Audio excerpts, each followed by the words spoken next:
Greetings and welcome, everyone. I'm Congresswoman Yvette Clarke, and I'm honored to represent New York's 9th District in the United States Congress. And I'd like to say that I am so very proud to join my dear friends and fellow co-chairs of the Congressional Caucus on Black Women and Girls, Representatives Watson, Coleman, and Kelly, and the proud advocates of the BWEPD Coalition for today's essential panel that touches on a cause so dear to our hearts.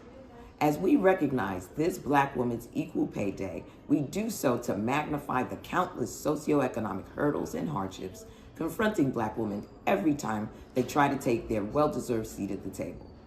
It's clear that we cannot succeed in the 21st century unless we put an end to the economic disparities restraining women and women of color from reaching their ultimate potential and promote policies that develop the capacity of all women to thrive.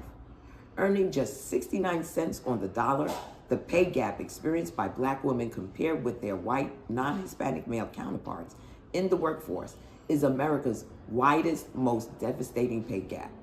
69 cents is not incidental. It is symptomatic of centuries of economic abuse and exploitation designed to relegate a population to the margins of the world's most lucrative economy. It's past time that we acknowledge 69 cents on the dollar is just a statistic. It's our lives. It's happiness of families and neighbors, it's the future of this nation, and a mile-high barrier to economic justice. For too long, Black women have been underpaid, undervalued, underappreciated, but today we rise together to demand change. Let us acknowledge at long last the pay disparities are a policy choice, and it's time we made a different one. Thank you for listening, and thank you to everyone who has joined us today for your work, your partnership, and your advocacy in bridging the pay gap that continues to deny Black women what they've earned and what they are owed. Together, I'm certain we can achieve the progress that so many women and their families across the nation are counting on us to deliver. With that, let me turn over to my colleague, Congresswoman Watson Coleman of New Jersey, for her remarks. So, hi, everybody. It is so good to see you, and it is so good to have this conversation. I have been so looking forward to it. In fact, this is my first day back in DC after my surgery that kept me home for a couple of weeks. So, knowing that I was going to hang out with you guys and talk about what's really important to us Black women, how hard we work and how we get compensated, I just couldn't wait to get back. So, let me just take a moment and introduce each of you and let everyone know that we're going to be talking about the disparity between Black women's earnings and non-Hispanic white males in particular. So in order to do that, we needed some experts in the area, folks who've been fighting this fight for a long time. And first, we're joined by Jocelyn Frye. Jocelyn is the president of the National Partnership for Women and Families, but she's got a very incredible career in policymaking and legal advocacy and organizing and dealing with issues from public health to economic justice and racial equity. And she's also the first Black woman to head this organization. So here we are making strides as we have been continuing to do. Jocelyn also served in Barack Obama's administration, working very closely with the First Lady, who was an amazing First Lady on the issues that were so important to her. And so I am just delighted to have you to know that I am going to be talking to a Harvard Law School graduate and undergraduate of Michigan. So thanks, Jocelyn, for taking the time to be here. Our second panelist is someone I've had an opportunity to work with for, quite a bit since I've been here in Congress. That's Fatima Graves, President and CEO of the National Women's Law Center.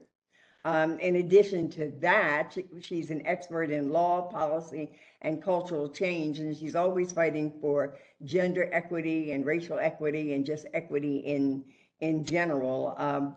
She's also the president and founder of Time's Up Legal Defense Fund, and she has a distinguished track record in working across the board on such issues that are central to the lives of women and girls. It's been my pleasure to be on panel discussions with her and to just observe her in the work that she does. And I'm very pleased that you were able to be with us today. Last, but certainly not, so we got Harvard, we got Yale here too, Yale Law School here too. Last, but certainly not least, is someone that I have known for quite a while and respected every bit of the time. This is a woman that speaks truth to power in front of anybody at any time and doesn't care what the consequences might be. She's taken her responsibility to be a leader on our behalf very seriously. And that's Melanie Campbell, and she's the president and CEO of the National Coalition on Black Civic, and she is also the convener of the Black Women's Roundtable.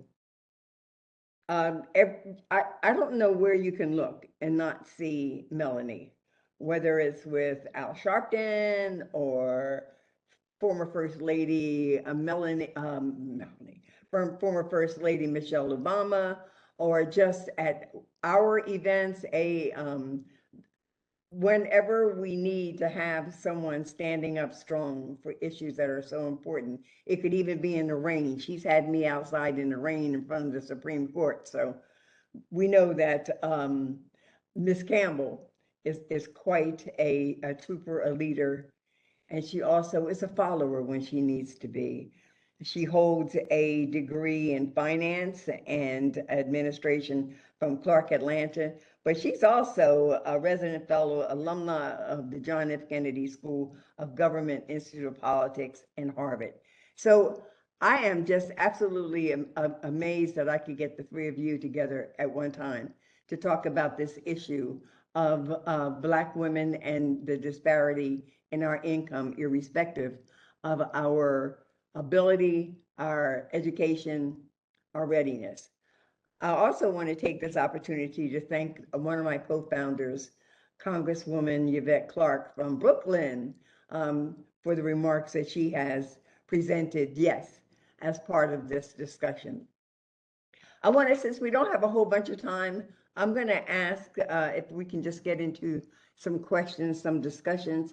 And while I might direct a question to you, to one person, I would be very happy if either one of the others has something that you want to contribute. Is that cool? So I'm going to do the first one to President Frye. Black women have experienced a substantially wider pay gap than all women due to the compounded effects of racism and sexism. This intersectionality is something that I've just been inundated with since I've been here in Congress. What kind of historical and or systemic impact has this had on the socioeconomic status of Black women in America? Well, first of all, thank you for the question, Congresswoman, and I want to start by thanking you and just your extraordinary leadership. It's really a privilege to be here with you and with Fatima and Melanie, who are brilliant in every way. I think, what I would say is that as you pointed out, there is a long history of Black women experiencing significant pay disparities that are due to both race and sex. And what that has done over years is that it effectively has normalized the devaluation of Black women's work.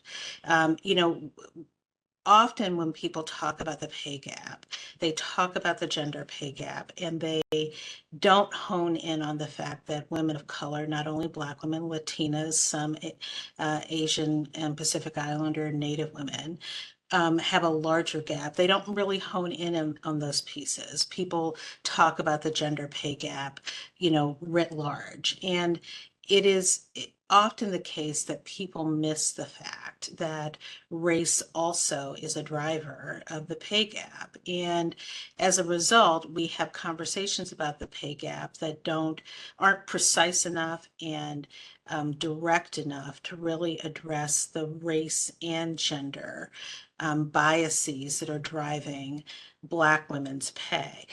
I think the other thing that I would say about it is that there has always been a narrative about Black women workers, and particularly historically, where people have wanted to somehow rationalize why their work is paid less, trying to devalue the work that they do, even though they often have the highest labor force participation rate. They are key economic sources of economic support for their families. Black moms are the mothers who are most likely to be breadwinners in their families, yet they continue to face pay disparities all the time. So the effect of these disparities are enormous, not only for them individually, but their families in particular. And so I think as we pivot and talk about what are some of the strategies and solutions that we need to be addressing, we need to be very clear that gender and race matter, that Black women's work is quality, it's high performing, it is deserving of compensation that is commensurate with the skill and talent that they bring to that work, and that we need to be really intentional about countering disparities that are driven by multiple biases and factors, right? Like we have to go into it thinking that we're going to solve their pay gap. And the last thing I would say, and what I often say to people, is that it's not enough to say, as companies will often say, well, we've closed our gender pay gap. If you're not solving the gender pay gap for Black women, then you're not solving the gender pay gap, right? Like you have to be willing to understand the multifaceted factors that are driving that gap. So I think that's how I would, start in terms of thinking about what does it mean from a systemic standpoint, is that it is consistently devaluing Black women's work, and it is depressing their economic standing, even though they are the folks who are most likely to be the key economic support for their families. Thank you. Does either one of you want to speak any more to that issue? I do want us to get to some strategies at some point, but I think it's important that we were laying this sort of foundation in the discussion. And I kind of wanted to remind us that the very reason that the Caucus on Black Women and Girls was founded had to do with the intersectionality and its impact on disparity. So you just kind of hit it right smack in the face of this discussion. I don't know if there's anyone. Well, I'm happy to just add, I'm so grateful to be here, and thank you for your leadership. And anytime I'm following Jocelyn Frye, I pretty much figure she has covered most of what I would say. But the only additional piece I would add is that it really, if we think about what the wage gap has robbed not only Black women, but Black communities of, it's what it looks like to have so devalued the labor and worth of Black women. That translates in a lack of investment in their education, their children's education. It translates to the broader conversation around wealth, around home, around retirement, around the intergenerational impact. And so the number that always sticks with me is that if Black women stand to lose $900,000 over the course of their career, that is an intergenerational community conversation as well. It sort of sets up entire communities in a very different place. And when you flip it on its head and think about what would it look like to invest an additional $900,000 in the success of Black women, of Black families, and Black communities per person, that's a very different conversation. It's a fulsome one. It's one where we can think and be sort of dreamy about our lives and our futures. And the benefit just doesn't accrue to the Black community and the Black businesses. It accrues to the entire economy, because we're spending money that we have. I'd like to direct this question to President Campbell. Black women experience a wage gap compared to white non-Hispanic men at every educational level, even when they have earned graduate degrees. So how do we encourage young Black women to strive for the advanced degrees, knowing that there is this wage gap that's going to take place at all educational levels? What's our responsibility to get Black women to know that the value of getting it? First of all, it is awesome to sit here and see the three of you, Congresswoman. I appreciate your leadership, and at a drop of the dime, you'll show up, or you'll send messages, and you don't know if someone's watching.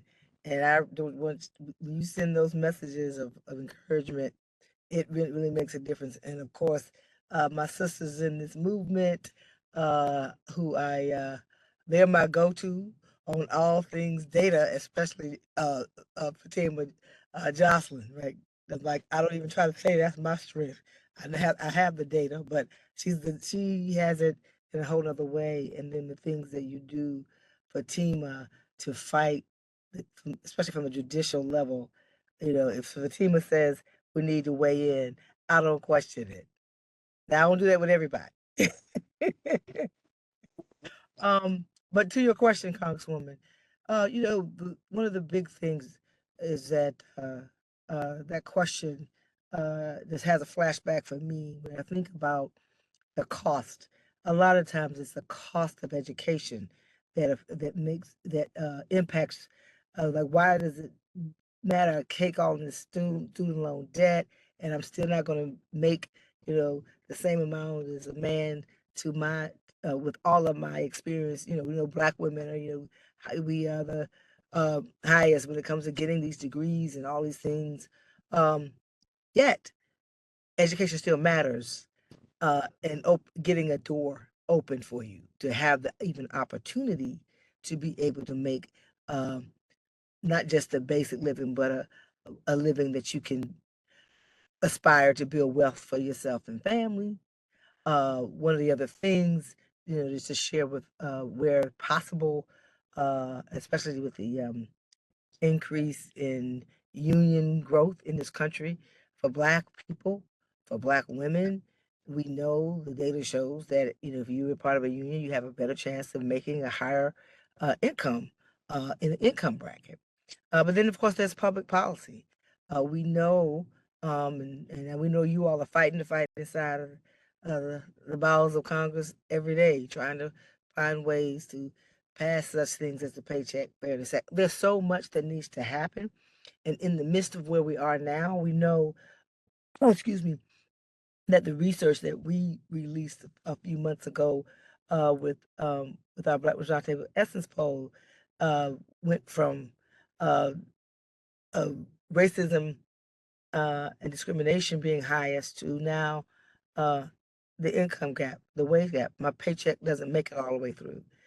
So we know that's high, and Black women are high anxiety, but being able to understand that your vote does matter in impacting that as well. So I'll stop there. Absolutely. Thank you for that last part, but what matters here? We got to figure that one out for everybody, I think, for a lot of people. President Graves, this is for you. What role has occupational segregation? When people of different demographic groups are unevenly represented in these job categories, what role has that played in increasing the pay gap?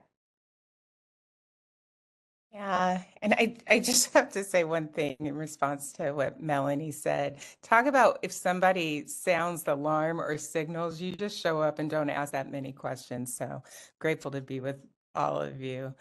When I think about the role that occupational segregation has always played, it relates actually a lot to what Jocelyn has said.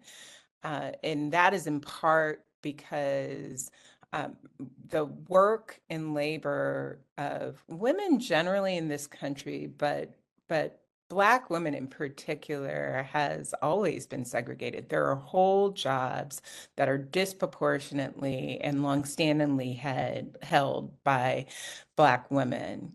And what that means is that they're overrepresented in some of those fields.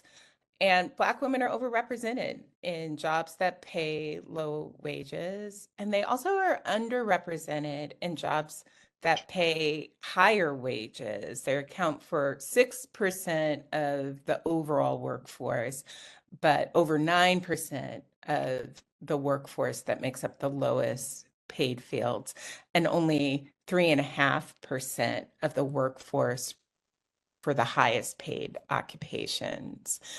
And one of the things that we know is that it's hard to uncouple the reason why, but we know that the jobs that Black women perform are undervalued in part because Black women do them, right? So, what comes first, in some ways you could sort of say slavery and its legacy came first. And so some of those occupations that were done for free, the sort of cultural ramifications of that is to continue to undervalue them, to pay them less. That's true for care work. That's true for the work in industries and sectors like restaurants. And so you have to have that context and history when thinking about it.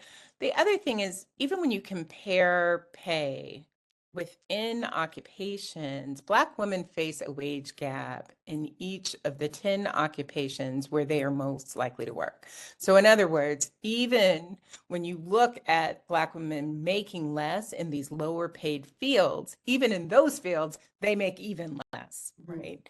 And so occupational segregation is a big piece of that.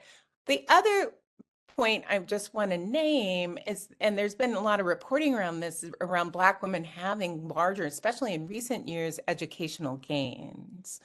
And that has been something really to celebrate.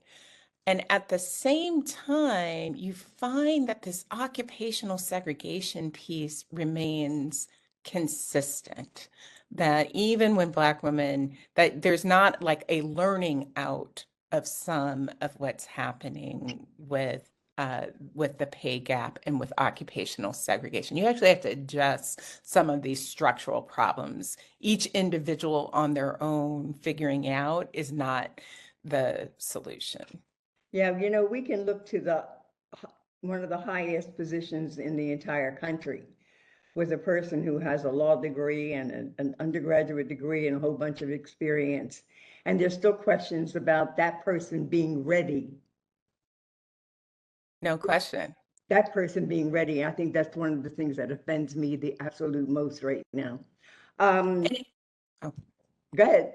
Well, I was just going to say, if we think about that level of stereotyping, I actually think it's why every time you see those efforts to challenge the readiness just based on not the long laundry list of accomplishments, I actually think for Black women around the country, and really all women around the country, they go back to a time where that's been their own experience, where they keep getting more education, they keep doing, going through the hoop that is supposed to be protective, and still you hear that little thing nicking away. I think that people are relating to that, noticing it, and not liking it.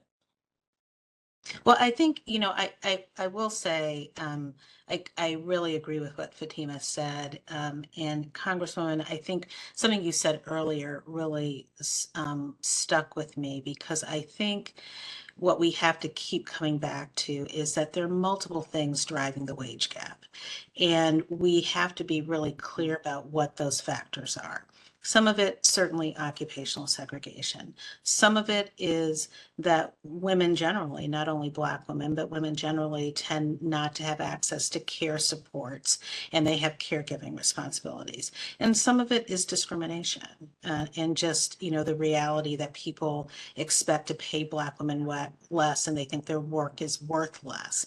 And all of those things collectively drive the wage gap. And if you're not tackling each one of those things, then you're not going to solve that. So I do think it's really important to be mindful of, yes, we can get them into better jobs, better paying jobs, and make sure that those low wage jobs are actually paying higher salaries. All of that is true.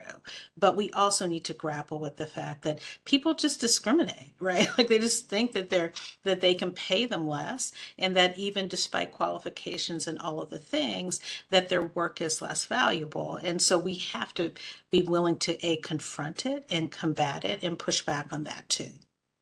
You said something that kind of stuck with me about, the additional responsibilities that women sometimes have, like childcare. However, if you paid me, which we paid that CEO, I'm a CEO and he's a CEO, and I get paid what he gets paid, I can take care of childcare. If I'm, if I'm properly compensated. I would like to talk about, what do we do about this? I'd like to talk about some strategies that we need to think about. I mean, you're the policy wonks, I'm the legislator, whole bunches of different folks have different ideas. What are the kinds of things that we could do to get at these things? What recommendations would you have for me as a legislator? What are you all doing in the spaces that you work? Melanie? Congresswoman, I would say, with us being in the election, one of the things that you all can do is, one, do what you're doing, and keep putting the agenda forward, even in a Congress that not necessarily is going to fully act upon them, because what's important in community, on the ground where I am a lot, is that folks need to know that we're fighting for the thing, so that the agenda doesn't change. It's just getting the votes, right? And right now, when the level of anxiety that Black women are feeling, was down here in New Orleans, several of us, I know Fatima, yes, we all were here. We didn't make it in the same room, but I know a lot of us were here. But we had a conversation on Friday, uh, where we discussed some of these concerns. And when you talk to the women at the table and hearing what they have, you're still hearing the same things. The anxiety is high. People can't afford. Black women cannot afford too many for that paycheck to cover the month. And a lot of the things that were passed during COVID that that went away because you didn't have the will of the majority, right, to pass the things that were working and closing the poverty gap in this country. Um, those kinds of things need to continue so that people understand why it's important to believe in the electoral system, that is still a way to be an equalizer. It is a way to provide equity. It's a way for women, Black women specifically, that I focus on, and many of us focus on, to see that vote will matter, and the why. And people are like, why will it matter if it didn't happen last time? But can it happen again? And there's a lot of unfinished business. Build Back Better could have done so much, right? We know we need voting rights passed. Got to have happen. And I think it's important in these months, as people are trying to, when they get past vacations and kids are back at school and they're really honing in, that you all continue in your, of course, individual capacity as a Congressional Black Caucus, to continue to speak truth to power and to encourage people that these are the things, these are the positions, that we will have the gavel. And I'm not being partisan, just factual. Okay, lawyers, clean me up if I'm not, right? Okay. But the reality about who believes in paycheck fairness is very important, and that folks know that there are binary choices that they have to make, and that they have the power to do something about it. And especially our younger women who are coming out of college with a lot of debt and having a struggle. We have diversity, equity, and inclusion programs that are under attack. So in corporate America, it's becoming more and more difficult. Black women over-index as entrepreneurs, but we all know that we don't have the capital. And now you have Fearless Fund being attacked, so we can't even fund our own economic freedom. There's a lot which creates that anxiety in community. And so I think I said a lot, but I hope the point that I was trying to make is continue to push out those policies and push for them, even when the odds are against us, because staying focused. Shift does happen. Change does come. And these things we saw with so much that was done in these last 4 years. And I think a lot more that can be done, just depending on how the bottom falls out or up in the next few months. You know, I think that we have uncovered the discussion here that is on like three levels. One is a level of the fact that women traditionally find themselves in positions that don't pay well because they're not valued enough. And there are people like me who believe that that's an opportunity for a guaranteed income supplemental program. Because if the issue here is to make sure that they have enough money to get through the month and to eliminate poverty, then what eliminates poverty? The capacity to pay for the things that you need and want. And so that's sort of the guaranteed income. The other piece is the young woman or getting out of college or kind of new in her career, maybe second, third job, and is not getting the same kind of compensation that a white male is. That's like a whole nother issue right there of equal pay for equal work. And then the other is the top level, you know. Even at the top level, we get questioned, there are concerns about our ability, and we don't always get the top dollar. We don't even get to negotiate the top dollar. So there's so many levels to this income disparity thing. I want to know from any of you, you know, what are some of the kinds of things you've been pushing that you think get at some of these issues? Well, you know, I'm happy to start. I know Fatima and Mel will jump in. I think, Congresswoman, you named a number of things that could be enormously helpful. I mean, we do have bills like the Paycheck Fairness Act that would strengthen equal pay laws generally so that people can bring cases more effectively. The existing law is sort of complicated and hard to pursue equal pay cases. There's certainly things like greater pay transparency.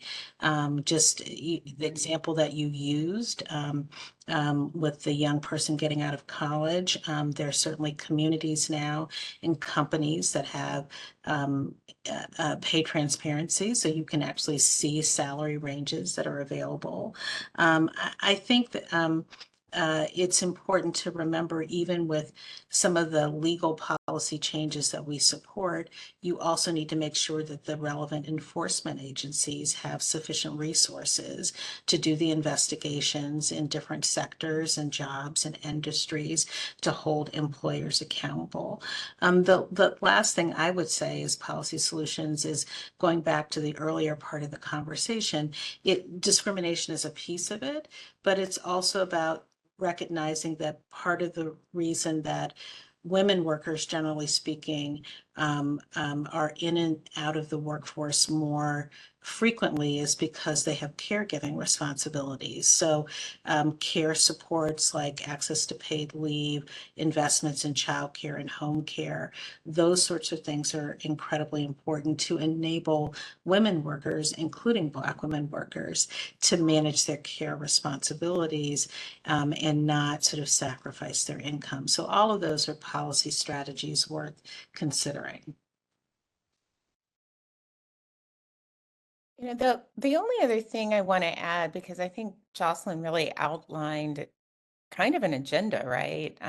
Is I would name the work on student loans and not to leave that behind, because Black women are far more likely to see higher education as a pathway, and they're also far more likely to take on higher amounts of student debt.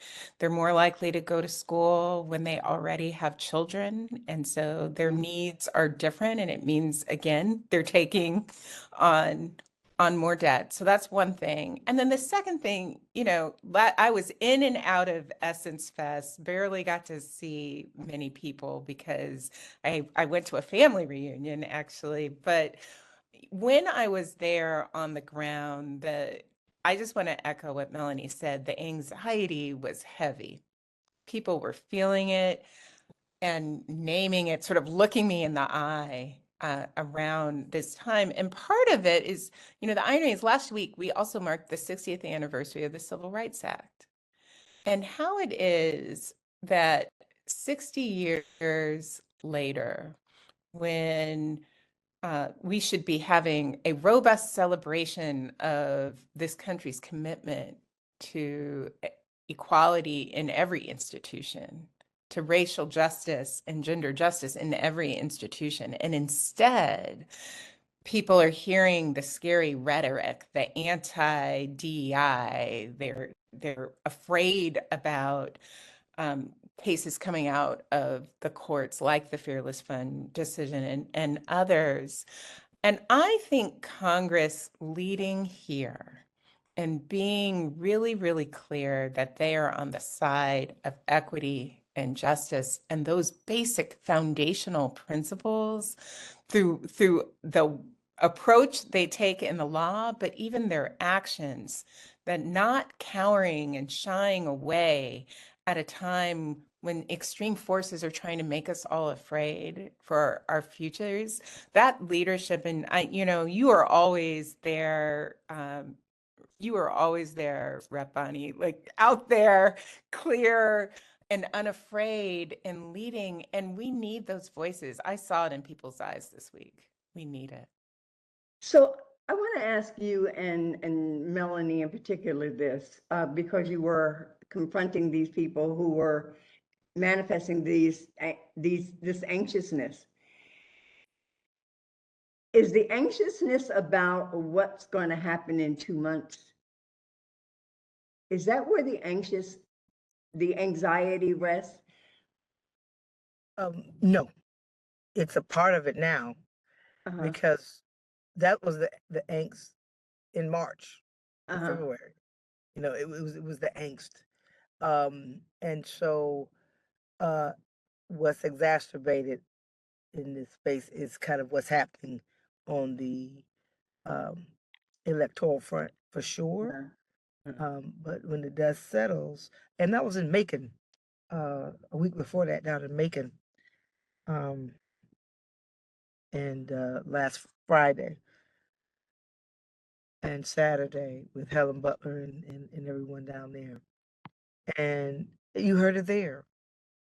You had students from Valdosta State, who I just remember the conversation with these two young ladies from Valdosta State who said they didn't think what was happening was going to matter, that it would matter. And then, but by the time we left, they heard enough, and they shared their concerns and what they wanted to see. And so we say Black voters are pragmatic, but our young people are also pragmatic. They are not apathetic. They have they have to see it and touch it and feel it. Yes, they want it to be instamatic. Yes, because they grew up on instant with being in the social media era that we are living through.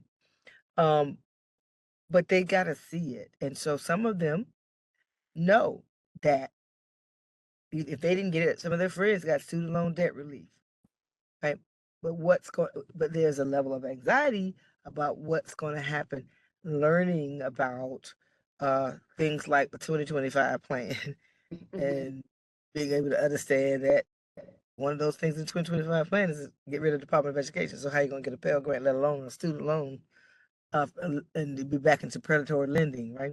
So just some of the things that's like the information. I think one of the things that the Black Women and Girls Caucus could do, in my opinion, in these months, if there's ways for you all as you to I don't know exactly what that could look like, Congresswoman, but I foresee like a town hall or something where Black women Congresswomen can't be everywhere physically together, but I know the Black Caucus, y'all have done some of these tours and things like that. but it is vitally important that we find a way for Black women to get shored up. I will say what happened and trying to make sure I don't get partisan, but just fact was just having the Black Caucus members there Saturday. I was at at the Essence when the Black Caucus members spoke, and the level of enthusiasm that was there. You had, of course, Congressman Horsford, and you had Congresswoman Maxine Waters, and you had Congresswoman Joyce Beatty, and I think it was Carter, Congressman Carter, I think. But just being able to get the information, people trust you all, right? And it made a difference. And I won't get into watch the tape if you haven't seen it. If you weren't in the room, because then I may sound partisan, and I'm not trying to do that. But I'm just saying the facts and how people respond. That you all are the moral conscience, more so now than ever before. The moral conscience of the Congress, and so I would say any way that you all can do virtual town hall or something, and if possible, be on the ground in a couple of these states, but being out here so that folks can hear from you all, and especially when it comes to Black women. Thank you for that, because I think we're having a meeting tomorrow. We can certainly raise some of this because that makes a lot of sense. And I know some of the members have really been out everywhere anyone's invited them to come, but maybe we need to roll it out in a more public way so people can expect to see and anticipate to see us. Because I know I have to wrap up, but let me say that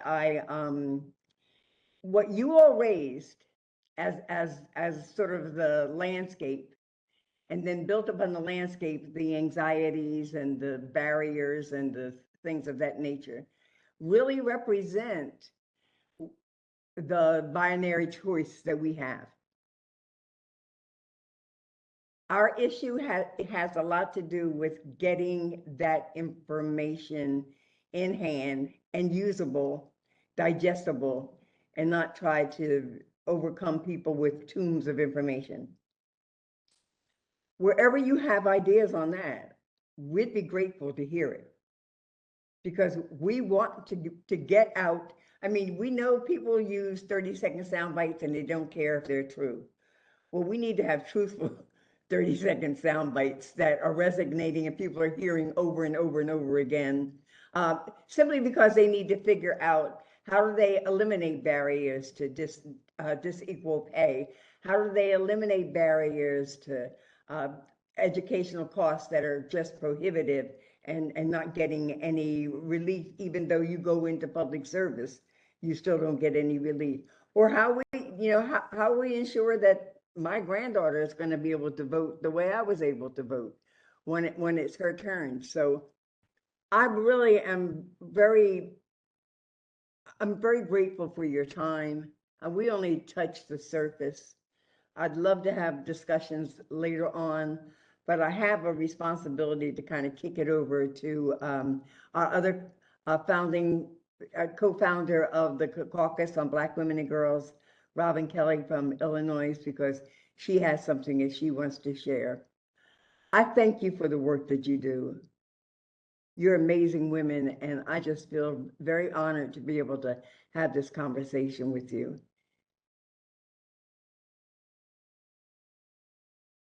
Equal Pay Day is not a celebration. The gender pay gap in our country has barely closed in the past 2 decades. Nationally, white women earn 82 cents for every dollar earned by their white male peers. The gap is wider for Black women, who earn only 63 cents for every dollar made by white men. The pay gap doesn't change even for Black women who hold doctorate degrees compared to white men with the same education. This means a Black woman loses more than $2.1 million over the course of a 40-year career. $2.1 million. I don't have to tell anyone what a difference that much money could make for an individual or for a family. Lower earnings accumulate over time and impact the health and livelihood of generations of families and communities. More than 4 in 5 Black mothers are breadwinners for their families, which means everyone in their household depends on their paycheck. Black women in college already know that they face a steep climb out of student loan debts with a job that doesn't pay as much as it should. This stifles their ability to provide for themselves, a potential future family, and their ability to participate fully in the American economy. When Black women don't get paid what they deserved, our country as a whole suffers. It takes an extra 7 months for Black women to earn what a man earns in 1 year. We must act now to correct this injustice and turn those 7 months to 0. As members of Congress, we continue to speak out about unequal pay because it is unjust and unacceptable. Black women deserve equal pay. We deserve access to child care, good benefits, opportunities in jobs normally dominated by white men, stronger labor unions, and prevention against discrimination. Each of us knows our own worth. It is beyond time our pay reflects our worth.